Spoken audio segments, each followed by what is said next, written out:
কোন স্কুলে ভর্তি করাবা? অনেক স্কুলেই তো গেলাম এই তোমার এই ছেলেকে নিয়ে ইন্টারভিউ দিতে। কি যে ইন্টারভিউ দেয়, ইন্টারভিউ নেওয়ার পরে তো আর ভর্তি নেয় না। বাবা রে বাবা, কি বিচ্ছু ছেলে তোমার। বিচ্ছু দেখে কি ওই স্কুলে পড়বে না? আমি কি চেষ্টা কম করছি নাকি? আজ মোটু ইন্টারন্যাশনাল স্কুলে ভর্তির ডেট আছে, আজ তুমি নিয়ে যাও, দেখো ভর্তি করাইতে পারো কিনা। কোন স্কুল বললে? আরে মোটু ইন্টারন্যাশনাল স্কুল, মোটু। ঠিক আছে, আজকে আমার ছেলেকে আমি নিয়ে যাব, দেখি ভর্তি করাতে পারি কিনা। বাবা মন্টু, কই তুই? এদিকে আয়। কি হইলো? কি জন্য আবার ডাকাডাকি করতেছো? আজকে না তোকে ভর্তি করাতে মোটু ইন্টারন্যাশনাল স্কুলে যাব। স্যাররা যা যা বলবে তুই পট উত্তর দিয়ে দিবি। ঠিক আছে, তোমার চিন্তা করার কোনো কারণ নাই। স্যারেরা যা যা প্রশ্ন করে আমি পটাপট উত্তর দিয়ে দেব। বেশ, মনে থাকে যেন। চল তাড়াতাড়ি চল, আর দেরি করে লাভ নেই। শুন বাবা, তোকে এখন ভিতরে স্যারে ডাকবে। স্যারে যা যা প্রশ্ন করবে তুই ঠিক ঠিক উত্তর দিবি, ঠিক আছে তো? আরে মা, তুমি চিন্তা করো না, যা যা প্রশ্ন করে সব উত্তর দিব, কোনো মিস হইব না। তোমার নাম কি বলো?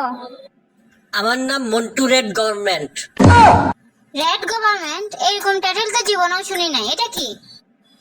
ইন্টারভিউ বোর্ড না, ইংরেজিতে বললাম আর কি। রেড গভর্নমেন্টের বাংলাও জানেন না? রেড মানে লাল, গভর্নমেন্ট মানে সরকার। আমার নাম হচ্ছে মন্টু লাল সরকার।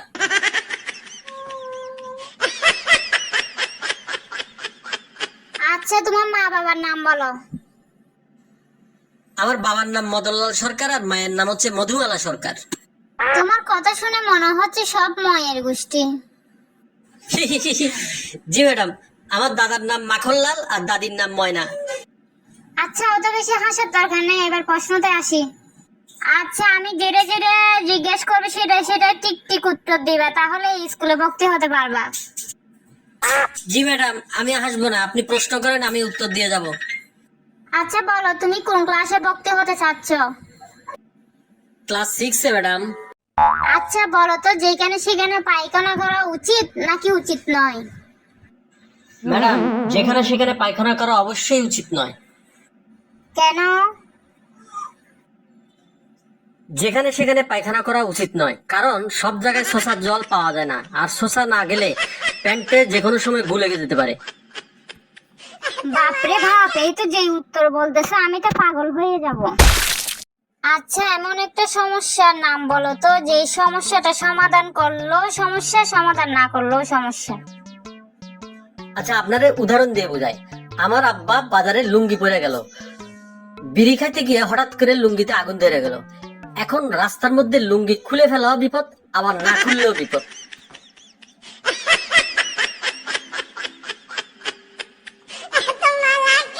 ওরে বাবা, এমন বিচ্ছু ছেলে তো আমি আর দেখি নাই, আমি তো এবার পাগল হয়ে গেছি। ম্যাডাম, আমি কিন্তু উত্তর দেওয়ার জন্য রেডি।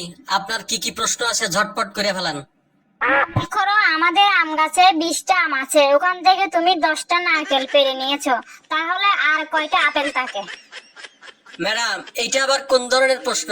বুঝতে পারছি আপনি পুরোপুরি পাগল হয়ে গেছেন। এটা একটা ইন্টেলিজেন্ট প্রশ্ন, বাজে না আমাকে, তাড়াতাড়ি প্রশ্নের উত্তর দাও। ম্যাডাম, ওই গাছে আর 10টা তরমুজ থাকবে। তুই মজা করছিস আমার সাথে? আম গাছে তরমুজ কিভাবে আসবে? ম্যাডাম, কেন আসবে না? আপনার আম গাছে যদি নারকেল, কলা, আপেল ধরে, তাহলে তরমুজ কেন ধরবে না? এই চুপ কর, মনে হয় আমি সত্যি সত্যি পাগল হয়ে গেছি। আচ্ছা বলো তো, একটা ঝুড়িতে 10টা আপেল আছে, সেখান থেকে 2টি আপেল পচে গেছে, আর কয়টি আপেল থাকবে ঝুড়িতে? কেন ম্যাডাম, 10টিই থাকবে। ভালো করে ভেবে বলো, ঝুড়িতে 10টা আপেল আছে, 2টা আপেল পচে গেছে, কিভাবে 10টা আপেল থাকবে? ম্যাডাম, 10টা আপেলের মধ্যে যদি 2টা পচে যায়, সেই আপেল পচে তো আর কলা হবে না, তাই ঝুড়িতে 10টা আপেলই থাকবে। বাহ, খুব স্মার্ট ছেলে তো। আচ্ছা, একটা হাতি আর একটা মশার পার্থক্য বলো তো। একটা মশা চাইলেই হাতির পিঠের উপর বসতে পারবে, কিন্তু একটা হাতি চাইলেই মশার পিঠের উপর বসতে পারবে না। বাহ, পার্থক্যটা তো ঠিকই বললে। এবার বলো, আমরা ঘুম পেলে বিছানায় যাই কেন? এটা তো ভারী সিম্পল।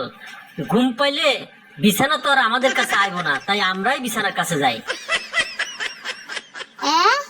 বাবা এই তো দেখতে অতিরিক্ত স্মার্ট। ম্যাডাম কিছু কইলেন? আচ্ছা এমন একটা জিনিসের নাম বলো তো যে জিনিসটা পুরুষ মানুষ বানিয়েছে কিন্তু বানানোর পর সে ব্যবহার করতে পারে না। স্যার এটা তো সোজা উত্তর, লেডিস টয়লেট। সেটা পুরুষই বানায় কিন্তু ব্যবহার করে মহিলারা। আচ্ছা বলো তোমার শখ কি, মানে তুমি কি করতে বেশি ভালোবাসো, কি হতে চাও? জি ম্যাডাম, আমার পছন্দ বই পড়া, সুযোগ পেলেই আমি বই পড়ি। জীবনে কত বই পড়েছো? বলতে পারবো না স্যার। কেন বলতে পারবে না? ম্যাডাম আমি তো এখনো মরি নাই, তাই এই জীবনে কত বই পড়েছি তা বলতে পারবো না। বাপরে এই তো দেখছি বিচ্ছু ছেলে। আচ্ছা সত্যি করে বলতো তোকে আগের স্কুল থেকে টিসি দিছে কেন? একদিন আমি স্কুলে মোবাইল নিয়ে গেছিলাম, সেজন্য আমাকে টিসি দিয়ে দিছে। ক্লাসে মোবাইল নিয়ে যাওয়াতে তোকে টিসি দিয়ে দিচ্ছে? নিশ্চয় তুই কারোর সাথে কথা বলছিস বা মোবাইলে ভিডিও দেখছিস। না ম্যাডাম, ভিডিও দেখি নাই, কথাও কই নাই, ফোনটা আমার ব্যাগেই ছিল। তাহলে তোকে টিসি দিল কেন? ম্যাডাম ওই দিন হেডমাস্টার ক্লাস নিচ্ছিল, ওই সময় আমার গার্লফ্রেন্ড ফোন দিছিল, আমার মোবাইলটা বেজে উঠলো। কি ক্লাস 6 এ তোর গার্লফ্রেন্ড? তারপর কি হলো বল। হেডমাস্টার ফোনটা আমার থেকে নিয়ে হ্যালো বলতেই আমার গার্লফ্রেন্ড বলল, বাবা মন্টুর ফোন আপনার কাছে কেন, মন্টুকে দেন। তারপর বাকিটা ইতিহাস। যা যা তুই বাড়ি যা, আমাদের স্কুলে আর কোনো সিট খালি নাই। যদি কখনো সিট খালি হয় তোর বাড়িতে ফোন দিব, এখন বাড়ি যা। বন্ধুরা তোমরা কেউ স্কুলে মোবাইল ফোন নিয়ে যাবা না, মোবাইল দেখতে হলে বাসায় বসে দেখবা, আর অল্প বয়সে প্রেম করবা না, মনোযোগ দিয়ে লেখাপড়া করবা। আর হচ্ছে ভিডিওটা যদি ভালো লাগে সাবস্ক্রাইব করো, আমরা আরো নতুন নতুন ভিডিও নিয়ে তোমাদের কাছে হাজির হব।